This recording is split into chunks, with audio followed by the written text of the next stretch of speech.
everyone, this is Megan with Left and Knots, and today I'm going to show you how to crochet the bobble stitch.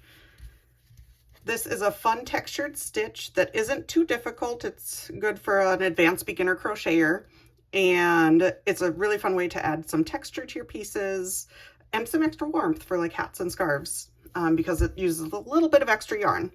So what I've started with here is just a regular worsted weight yarn, and I've worked so that I have 11 stitches across. I'm just going to show you a swatch. Obviously you follow the pattern that you're following. And I'm going to chain 2. And I'm going to start this row just with a double crochet stitch to leave a nice clean edge as we work. So now this next space is where I'm going to work my first bobble stitch. And like I said, this stitch uses a little bit more yarn because it's a bigger stitch. So make sure you have enough for whatever pattern you're working on. You're going to yarn over like a double or half double crochet, insert your stitch, yarn over, pull through the stitch, yarn over, and pull through 2 loops. We're going to leave those 2 loops there, yarn over, insert your hook into the stitch, pull your yarn through the stitch, yarn over, and pull through 2. So you see we added 1 more loop.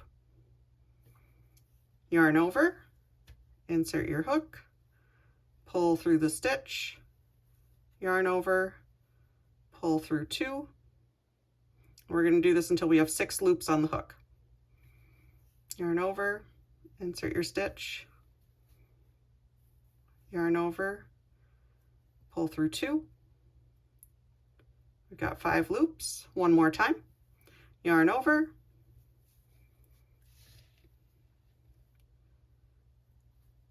pull through 2, and now we've got our 1, 2, 3, 4, 5, 6 loops on our hook. So now we're going to yarn over and pull through all 6 loops. And it's going to make that pop out just a little bit. Now, the next part is where, depending on your pattern, this might vary.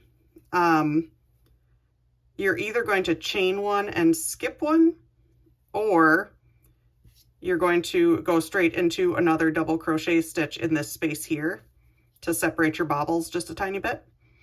In this example, I'm going to chain 1, skip 1, but do whatever your pattern tells you to do when you're doing this stitch. So I'm going to chain 1, skip 1, and then I'll do another bobble stitch in this space here. So yarn over, insert my hook, pull through the stitch, yarn over, pull through 2.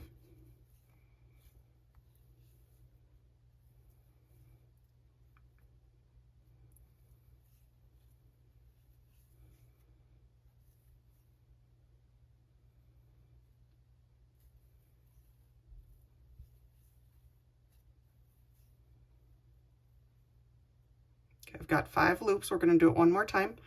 Yarn over, insert into the stitch, yarn over, pull through 2, yarn over, pull through 6.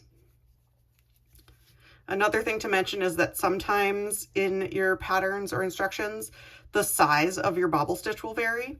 So I'm doing the same repeated stitch over and over until I get 6 loops on my hook. Sometimes it might be 4 or 5 or 7. So that's just something you'll have to look for in your pattern that you're following. Again, yarn over, pull up a stitch, or pull up a loop, yarn over, pull through 2,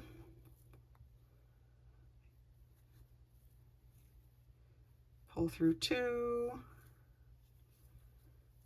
So it's basically like you're starting a double crochet stitch in the same space 5 different times, and you're just not finishing it until you get those 6 loops on your hook, and then that's when you do your final yarn over and pull through. Chain 1, skip 1, 1, 2, 3, 4, 5, 6 loops are on your hook, so now you yarn over and pull through. You obviously want to try to keep your tension even for all of these stitches. It'll get a little bit loopy if you don't. Here's our last bobble stitch.